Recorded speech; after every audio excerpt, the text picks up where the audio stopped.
ಎದೆಯಲ್ಲಿ ಹೆಕ್ಕಿದ ನೆನಪಿನ ಪುಟ್ಟ ಜೋಳಿಗೆ ಬೆನ್ನಲ್ಲಿದೆ.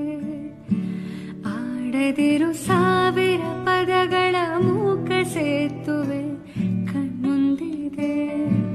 ಈ ಹೆಜ್ಜೆಯ ಗುರುತೆಲ್ಲವ ಅಳಿಸುತ್ತಿರೋ